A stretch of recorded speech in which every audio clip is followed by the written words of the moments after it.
Praise the lord. కీర్తనల గ్రంథం 149వ అధ్యాయం 6వ వచనం మనం చూసినట్లయితే, వారి నోట దేవునికి చేయబడు ఉత్సాహ స్తోత్రములున్నవి. ఇది మూల భాషలో మనం చూసినట్లయితే దేవుని హెచ్చించు స్తుతులు అని చెప్పబడి ఉన్నది. అవును, మామూలుగా స్తుతించే స్తుతులు కలవు, ప్రభు నామాన్ని హెచ్చించే స్తుతులు కూడా కలవు. ఉదాహరణకి మనం చూడవచ్చు, దేవుడు మేలు చేసినప్పుడు ఆయనను ఎవరైనా స్తుతిస్తారు.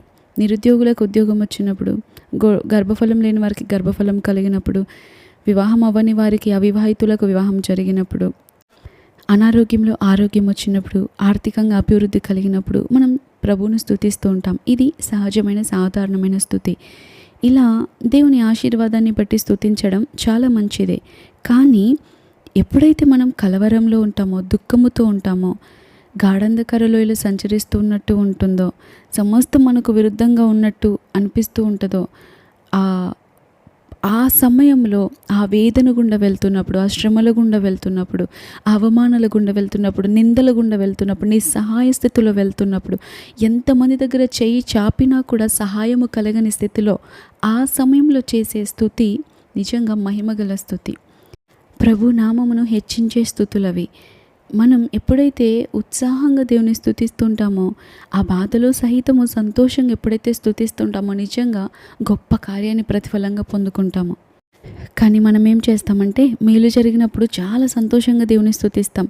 కానీ ఎదురైన దుఃఖము, కష్టము, నష్టము, బాధ, ఇరుకు, ఇబ్బంది ఎదురైనప్పుడు మాత్రం దేవుణ్ణి స్తుతించము కాదు కదా, దేవుని సన్నిధిలో అసలు కనబడం. మనం బాధతో, కృంగుదలతో ఎక్కడో మూలన కూర్చుంటాం, లేదా ఎవరి దగ్గరకో వెళ్ళి బాధనంతా పంచుకుంటూ ఉంటాం. నిస్సహాయ స్థితిలో ఉన్నప్పుడు ఎవరినో ఆశ్రయిస్తూ వారి సహాయాన్ని వెతుకుతూ ఉంటాం. వారు చేస్తారేమో, వీరు చేస్తారేమో, వీరు విడిపిస్తారేమో, వీరు జయమిస్తారేమో, వీరు కార్యం జరిగిస్తారేమో, వీరు నా పక్షాన పోరాడతారేమో, వీరు నా పక్షాన మాట్లాడతారేమో, వీరి ద్వారా ఏదైనా జరుగుతుందేమో, వారి ద్వారా ఏదైనా జరుగుతుందేమో, అక్కడ ఉన్నారు, ఇక్కడ ఉన్నారని అంతా వెతుకుతాము. కానీ అన్నీ వెతికినా కూడా కొన్నిసార్లు నిరుత్సాహమే కలుగుతుంది. వాటన్నింటికంటే, వారందరినీ వెతకడం కంటే ముందుగా దేవుని వెతికితే మనం వేరే వాళ్ళని వెతికే పని ఉండదు, అవసరం ఉండదు. నిరుత్సాహం ఎదురవ్వదు, ఓటమి ఎదురవ్వదు. దేవుడు మనకు సహాయము చేసే దేవుడు, నమ్మదగిన దేవుడు. ఆయనను ఆశ్రయించే వారికి ఆయన కేడముగా ఉండే దేవుడు. ఆయనను ఆశ్రయించే వారికి మేలు కొదువు చేసే దేవుడు కాదు. సింహం పిల్లలైన లేమిగలవై ఆకలిగా ఉంటాయేమో, కానీ ఆయన నమ్ముకున్న వారికి మేలు కొదువై ఉండదంట. నిజముగా మనం ఆయనను ఆశ్రయించి ఆయనను స్తుతిస్తూ ఉంటే ఏది తక్కువ కాదు, ఏది తక్కువ చేసే దేవుడు కాదంట. ఆయనను ఆశ్రయించి వారిని ఆయన ఎప్పుడు సిగ్గుపరిచే దేవుడు కాదంట. ఆయన యందు విశ్వాసం ఉంచితే మన నమ్మకమును తొలగించే దేవుడు కాదు. ఎవరైతే బాధ గుండా వెళ్తున్నప్పుడు, శ్రమల గుండా, సమస్యను ఎదుర్కొంటున్నప్పుడు సైతము ఆయనపై విశ్వాసం ఉంచి నమ్మకముతో ఉత్సాహంగా స్తుతిస్తూ ఉంటారో, చూడండి, ఈ లోకంలో కూడా మనం ఇది నాకు అసాధ్యం అనుకున్నప్పుడు మనం భయపడతాం. ఇది నేను చేయలేను అన్నప్పుడు మనం ఏడుస్తూ ఉంటాం, దుఃఖపడుతూ ఉంటాం, కృంగిపోతూ కుమిలిపోతూ ఉంటాం. కానీ దేవుడు చేయగలడు కదా, దేవునికి అసాధ్యం అంటూ ఏది లేదు కదా, మరెందుకు బాధపడాలి? ఆ శ్రమలో నుండి దేవుడు బయటికి తీసుకురావడానికి సమర్థుడు కదా, ఎందుకు ఏడవాలి? ఎందుకు కృంగిపోవాలి? ఎందుకు వేరే వాళ్ళతో పంచుకోవడం? దేవునిపైన నిజంగా ఆధారపడితే, దేవునికి అసాధ్యమైంది ఏది లేదు అని మనం నమ్మితే, ఆయనను ఆశ్రయిస్తే దేవుడు వట్టిగా విడిచిపెట్టే దేవుడు కాదు. మనం ఏడవలసిన పనే లేదు, బాధపడవలసిన పనే లేదు, దుఃఖించవలసిన పనే లేదు, నిరుత్సాహపడవలసిన పనే లేదు. అయినా కూడా మనం ఇంకా నిరుత్సాహంలో ఉన్నాము, దుఃఖపడుతున్నాము అంటే మనం ఆయనను ఇంకా సరిగ్గా ఆశ్రయించలేదని అర్థం, ఇంకా సరిగ్గా ఆయనను నమ్మట్లేదని అర్థం, ఇంకా సరిగ్గా ఆయన యందు విశ్వాసం పెంచుకోలేదని అర్థం. ఇంకా మనం సమస్యల గుండా వెళ్తున్నప్పుడు అయ్యో ఏమైపోతుందో అని భయపడుతున్నాము అంటే ఆయనను మనం ఇంకా అధికంగా ప్రేమించాలి, అధికంగా ఆయన గురించి తెలుసుకోవాలి. ఆయనకు అసాధ్యం అంటూ ఏది లేదు, దీని నుండి విడిపించగలిగిన సమర్థుడు నా దేవుడు అని మనం విశ్వాసాన్ని అభివృద్ధి పొందించుకోవాలి.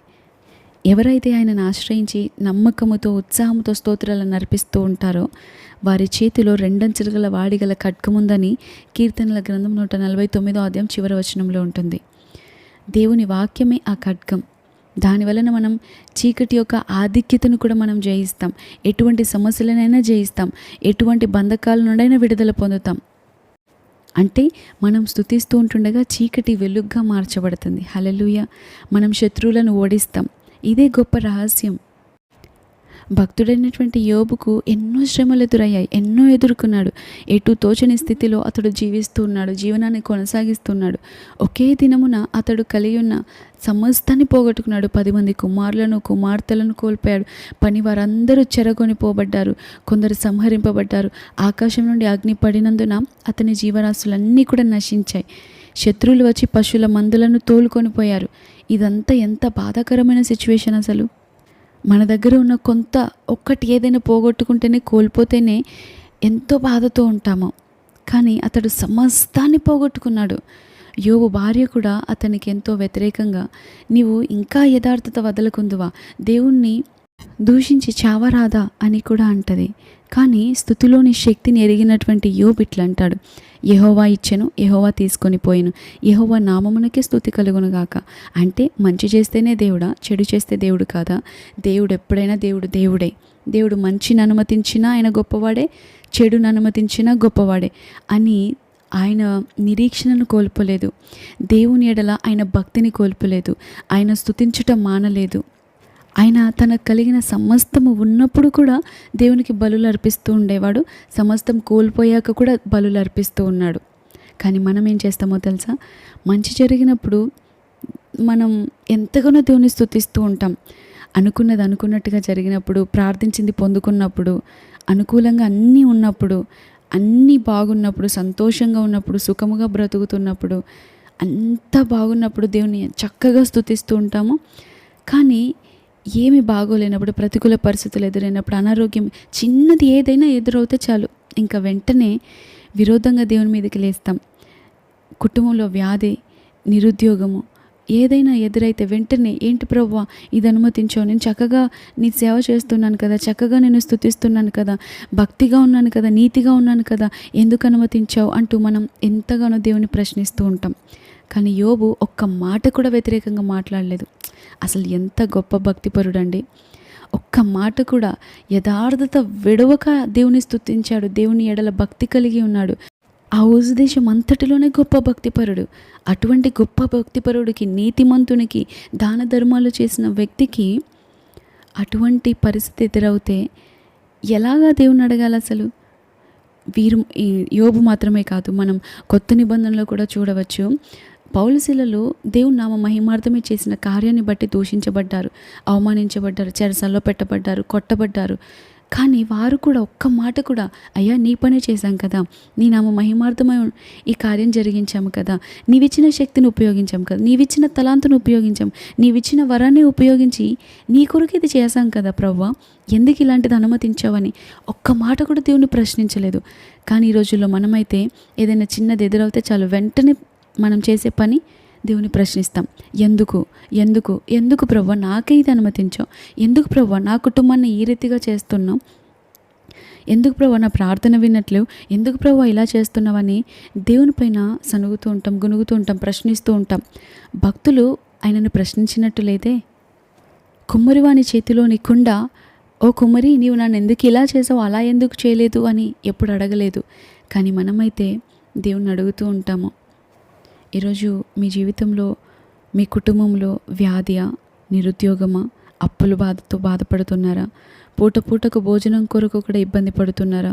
ఈ రెంట్ ఎలా పే చేయాలి, ఈ ఇంటి బిల్ ఎలా కట్టాలి, ఈ కరెంటు బిల్ ఎలా కట్టాలి, నా స్కూల్ ఫీజులు ఎలా కట్టాలి, నా బిడ్డలను ఎలా పోషించాలి, ఎలా చదివించాలి, నా భవిష్యత్తు ఏంటి, నా కుటుంబం ఏంటి, శాంతి సమాధానం లేక ఉందేంటి, ఈ అపవాదిని ఎలా జయించాలి, ఈ సమస్యలు ఎలా పోరాడాలి అని బాధపడుతున్నారా?